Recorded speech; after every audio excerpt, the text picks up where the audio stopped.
My name is Brent Friedman, and I'm a transmedia addict. And I'm going to lighten the tone a little bit here.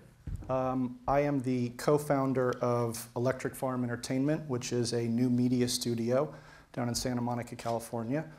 We produce transmedia projects with some old media companies. And so far, we've been pretty successful. Our first two shows have aggregated about 30 million views worldwide, which I think is a good testament to the power of transmedia. Probably asking, what the bleep is transmedia? Well, first of all, let me clear up one misconception.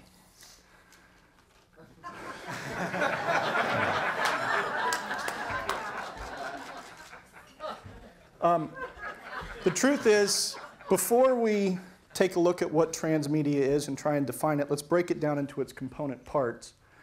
And the first thing I want to look at is, who is the audience? In fact, actually the better question is, where is the audience? And the answer is, they're everywhere. They're always on. And one of the things that's happening right now is there's an interesting feedback loop that's happening between the audience and technology, and how technology is influencing the audience's choices. One of the things that we've started to see is that intuitive technology has started to expand the audience. When you think about it, the first audience members come of age when they can click their first button. And we can basically hold them as an audience member until that last fateful logout.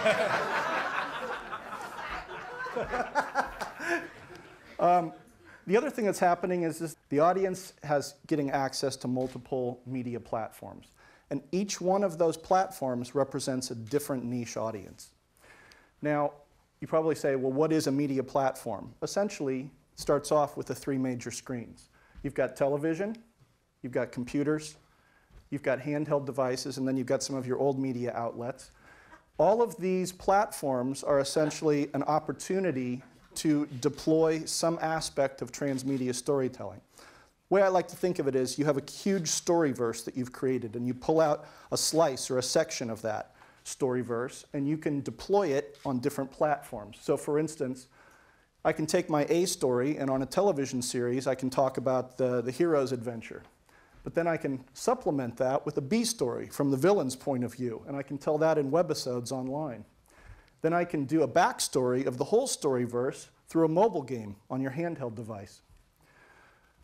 What that does is it creates a sense of need for the story to be what I call fractal. Fractal essentially is something that is self-similar, that every piece represents the whole. And the reason that this is important is, if the story gets spread off all of these platforms, each one has to represent the larger storyverse. It has to be unique, but it has to be consistent. All right, we're about the halfway point here, so I'm going to throw out a pop quiz. What have we learned so far? Well, I think we can say that there is no sexual discrimination in transmedia. We know that there's a wide and wired demographic. We know that it's told, the stories are told across all the screens. We know that it utilizes multiple story slices. We know that those story slices need to be fractal. And most importantly, there has to be a very high non-suckage factor for the content to actually become sticky. Now you're probably thinking, wow, Brent, you're blowing my mind. This transmedia thing, it's so complicated. Actually, it's really not. It's pretty simple. What you need to start off with is, you have to have that entrepreneurial spirit. You have to want to get into the kitchen and roll your sleeves up a little bit. At Electric Farm, our core philosophy starts with what I call 3D storytelling. Now, the ingredients are pretty simple. You want to start off with something that has some universal appeal. You want to create something with what I call a deep mythology, that there's a lot of depth and texture to the thinking. You also want to kind of have something that's designed to be deployed as a fracture narrative that can be dispersed on these multiple platforms I'm talking about. And then ideally, just a little bit of interactivity to create audience interaction.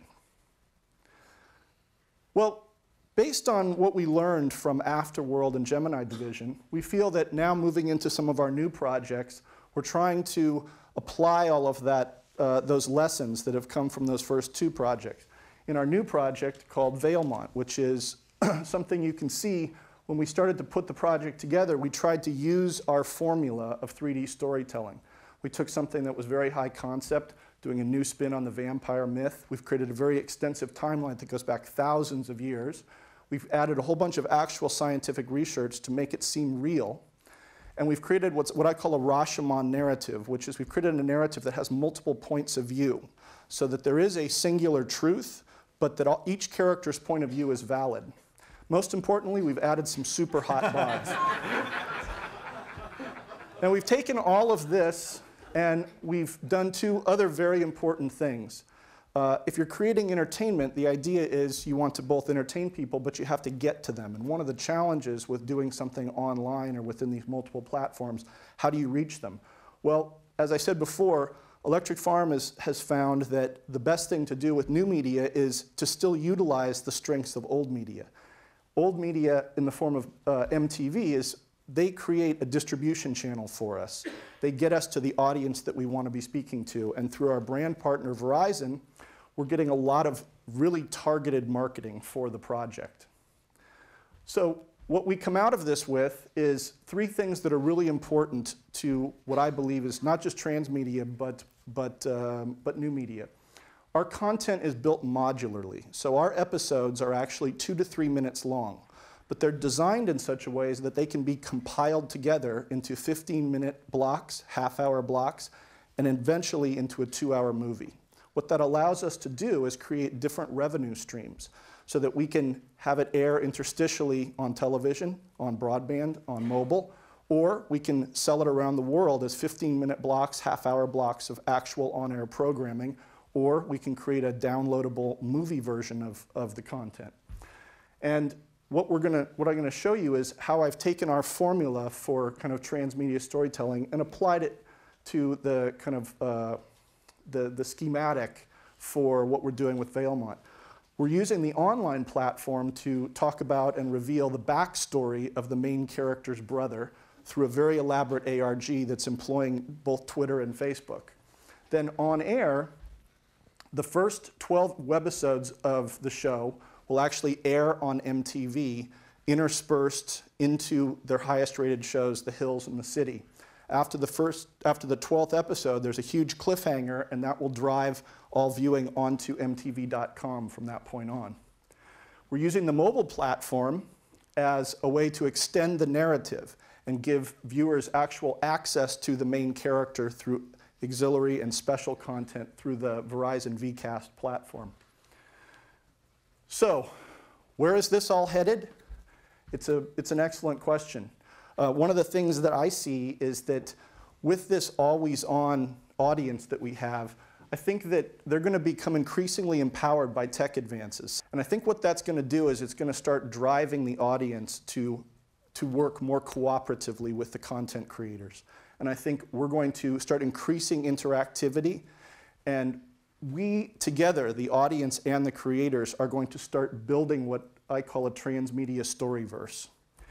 And the way I see this and the ideal that I'm working towards is, from the very beginning, I wanted to create this kind of synthesis or convergence between TV and video games, where we can ultimately create, instead of just stories, we create a persistent digital universe. And what I mean by that is, it's a world where it's seeded with a bunch of story ideas. It's something that's always there, always online, and it's constantly evolving and iterating based on the input of the audience and the creators. So where this all goes, I think ultimately, if you take the time to build a large transmedia storyverse, and you build it correctly and you deploy it correctly, and you're lucky enough to get some brand sponsorship and the right distribution channels, I think there is a huge audience out there for it. I think it's getting larger every day, and I think they are becoming hungry for this kind of content, this kind of interactivity, and this kind of connectivity. Thank you. Thank you.